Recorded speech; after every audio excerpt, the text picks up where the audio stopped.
എങ്ങനെയുണ്ട് ആറ്റുകാൽ ഉത്സവം? ഇത്രയും നല്ല പ്രതീക്ഷയില്ല. കാരണം ഞാൻ ഇതിനു മുമ്പ് ഇവിടെ വന്നിട്ടുള്ളപ്പോഴും ഉച്ച സമയത്താ ഇത്രയും തിരക്ക്.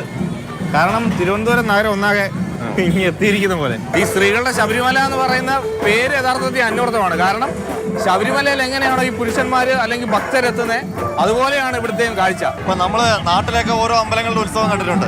അപ്പൊ ഈ ആറ്റുകാൽ വരുമ്പോഴത്തേക്ക് എങ്ങനെ ഫീൽ ചെയ്യുന്നത്? അതായത് നമ്മുടെ നാട്ടിലെ കുറെ ഉത്സവങ്ങള് ഒരച്ചടിക്ക് ഒരു സ്ഥലത്ത് വന്ന പോലെ. ആറ്റുകാൽ അമ്മയെ സംബന്ധിച്ച് ഭയങ്കര ഭക്തിയാണ് ഈ പ്രത്യേകിച്ച് സ്ത്രീകൾക്ക്. അവര് പ്രാർത്ഥിക്കുന്നതൊക്കെ അമ്മ സാധിച്ചു കൊടുക്കുമെന്നാണ് പറയുന്നത്. അപ്പോൾ ഓരോ പ്രാവശ്യവും പൊങ്കാലയിടാൻ വരുന്നവർക്ക് ഓരോ ആഗ്രഹങ്ങളുണ്ടാവും. കുറച്ച് നൃത്തവേഷധാരികളെയൊക്കെ കാണുന്നുണ്ട്. ഉത്സവത്തിന് നൃത്തം അവതരിപ്പിക്കാൻ വേണ്ടി വന്നതാണ്. അതെ അതെ, നമ്മളെല്ലാവരും ഇവിടെ ഒരു അവസരം കിട്ടി, അപ്പോൾ ഇങ്ങോട്ട് പോന്നു, ചെയ്തു, നന്നായിട്ട് ചെയ്തു, വളരെ സന്തോഷം. The experience was really very great. It was my first time actually performing here and I'm really amazed. ഇവർക്കൊക്കെ ഒരു സ്വപ്നമായിരിക്കും അല്ലേ ഇവിടെ ആറ്റുകാൽ അമ്പലത്തിൽ വന്ന് ഇങ്ങനെ ഒരു ഇവരുടെ അരങ്ങേറ്റം നടത്തുക അല്ലെങ്കിൽ നൃത്തം ചെയ്യുക എന്നൊക്കെ പറയുന്നത്.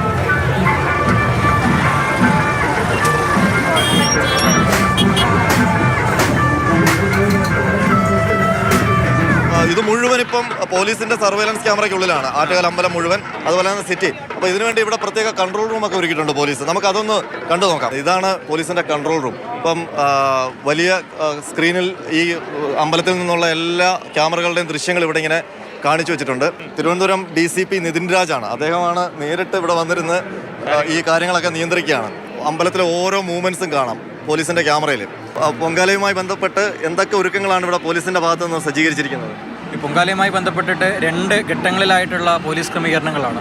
ഏറ്റവും പ്രധാനമായിട്ട് പറയാനുള്ളത്, നമ്മൾ സ്വയം ഒരുക്കുന്ന ഒരു സുരക്ഷ കൂടി ഇത് ഏറ്റവും പ്രധാനപ്പെട്ടതാണ്. ഇവിടെ നമ്മുടെ കയ്യിലുള്ള ഒരു സേഫ്റ്റി പിന്നിന് പോലും ഒരുപക്ഷെ വലിയ രീതിയിലുള്ള സുരക്ഷ ഒരുക്കാൻ വേണ്ടി കഴിയും. അപ്പോൾ അതുമായി ബന്ധപ്പെട്ടിട്ടുള്ള ക്യാമ്പയിൻ ഇവിടെ ചെയ്തിട്ടുണ്ട്.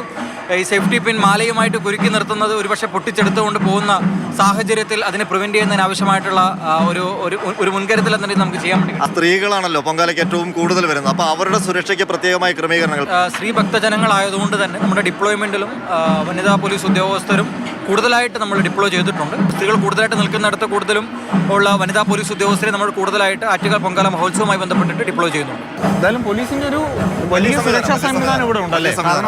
24 മണിക്കൂറും ഇങ്ങനെ ദൃശ്യങ്ങൾ കണ്ടുകൊണ്ടിരിക്കുകയാണ് പോലീസ്. അമ്പലമൊക്കെ ഗംഭീരമായിട്ട് അലങ്കരിച്ചേക്കാണ് പൊങ്കാലയ്ക്ക് വേണ്ടി. ആ ഗോപുരമൊക്കെ നല്ല ഭംഗിയായിട്ട് പുഷ്പങ്ങൾ കൊണ്ട് അലങ്കരിച്ചിരിക്കുകയാണ്. തൊഴാൻ വന്നായിരിക്കും അല്ലേ? അതെ അതെ, എല്ലാ വർഷവും പൊങ്കാലയ്ക്ക് പണ്ടുതൊട്ടേ വരുന്നതാണ്. ഇത്തവണ നല്ല തിരക്കുണ്ട്, സാധാരണക്കാളും നല്ല തിരക്കുണ്ട്. അപ്പം ഇങ്ങനെ നമ്മൾ ഈ ആറ്റുകാൽ വന്നു കഴിഞ്ഞാൽ ഇതുപോലെ ഓരോരുത്തരെ കാണാം. പോലീസ് ഉദ്യോഗസ്ഥരുടെ ഒരു സംഘം ഇവിടെ ഉണ്ട്. ഡ്യൂട്ടിയിലാണോ സാറേ? ഡ്യൂട്ടിയില്ല. എങ്ങനെയുണ്ട് തിരക്കൊക്കെ കണ്ടിട്ട്? എങ്ങനെയുണ്ട് തിരക്ക്? ഇന്ന് തിരക്കുണ്ട്. പോലീസ് അതിനുള്ള എല്ലാ അറേഞ്ച്മെൻറ്റ്സും ഇവിടെ ചെയ്തിട്ടുണ്ട്. സ്പെഷ്യൽ ബ്രാഞ്ച് പോലീസ് യൂണിഫോമിലുള്ളവരും മഫ്റ്റിയിലുള്ളവരും എല്ലായിട്ട് പ്ലെയിൻ ക്ലോത്ത് ഡ്യൂട്ടി എല്ലായിട്ട് ആവശ്യമുള്ള പോലീസ് മറ്റ് ജില്ലകളിൽ നിന്ന് ഉൾപ്പെടെ ഉള്ളവരെ വിന്യസിച്ചിട്ടുണ്ട്.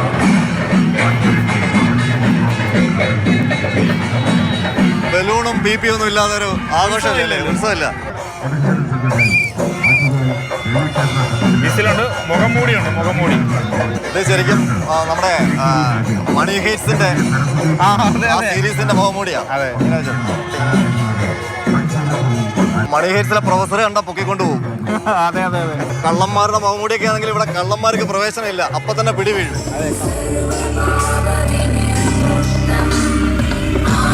ഈ ആറ്റുകാൽ അമ്പലത്തിൽ ഉത്സവം ആറ്റുകാൽ അമ്പലത്തിൽ മാത്രമല്ല നിൽക്കുന്നത്, അവസാനിക്കുന്നില്ല.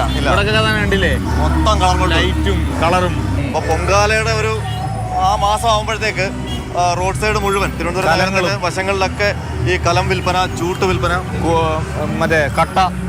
അതെ, ഈ പല നഗരത്തിൽ പല ഭാഗത്തും ഇതേപോലെ ദേവിയുടെ രൂപം ഉണ്ടാക്കി ഇങ്ങനെ വെച്ചിരിക്കുന്നുണ്ട്. എന്താ ഇതിന്റെ? ഇപ്പൊ ഈ പൊങ്കാല ആയി കഴിഞ്ഞാൽ തിരുവനന്തപുരം നഗരത്തിന്റെ ഒരു പ്രത്യേകത, ഇങ്ങനെ ഇതുപോലെ എല്ലാ ജംഗ്ഷനിലും ദേവിയുടെ ഒരു പ്രതിമയോ അല്ലെങ്കിൽ ചിത്രമോ ഒക്കെ വെച്ച് വലിയ രീതിയിലൊരു കെട്ടൊക്കെ ഉണ്ടാക്കി പൂജയും ഒക്കെ ആയിട്ട് ഈ പൊങ്കാല ദിവസങ്ങൾ, ഈ ഉത്സവം കഴിയുന്നത് വരെ ഇങ്ങനെ തന്നെ ആയിരിക്കും. എല്ലാ വർഷവും ഇതുപോലെ അടിപൊളിയായിട്ടെല്ലാം ചെയ്യുന്നുണ്ട്. എല്ലാം കൊടുക്കുന്നുണ്ട്. വെള്ളവും ഒക്കെ പൊങ്കാലയ്ക്ക് എത്തുന്നവർക്ക് വെള്ളം ആവശ്യം പോലെ വെള്ളം കൊടുക്കും. അതായത് ഒരു നാട് ഒത്തൊരുമിച്ച് ഒരു ഉത്സവം ആഘോഷിക്കും. അതെ അതെ. അപ്പൊ സ്റ്റെഫിനെ, ആറ്റുകാൽ ഉത്സവത്തിന്റെ കാഴ്ചകൾ ഇവിടെ അവസാനിക്കുന്നില്ല. യഥാർത്ഥ ഉത്സവം വരാനിരിക്കുന്നതേ ഉള്ളൂ. അത് പൊങ്കാലയാണ്, നാളെയാണ്.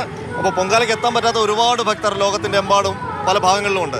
അപ്പോൾ അവർക്ക് വേണ്ടി നമ്മൾ മാതൃഭൂമി ന്യൂസ് സജ്ജമാണ്. പൊങ്കാലയുടെ അന്ന് എല്ലാ ഭക്തി നിർഭരമായ കാഴ്ചകളും ഈ അനന്തപുരിയിൽ നിന്ന് തത്സമയം മാതൃഭൂമി ന്യൂസിലൂടെ നിങ്ങൾക്ക് കാണാൻ കഴിയും. അതിനുവേണ്ടി എല്ലാ മാതൃഭൂമി ന്യൂസ് സജ്ജമാക്കി കഴിഞ്ഞു. അപ്പോൾ പൊങ്കാലയിലേക്ക് സ്വാഗതം.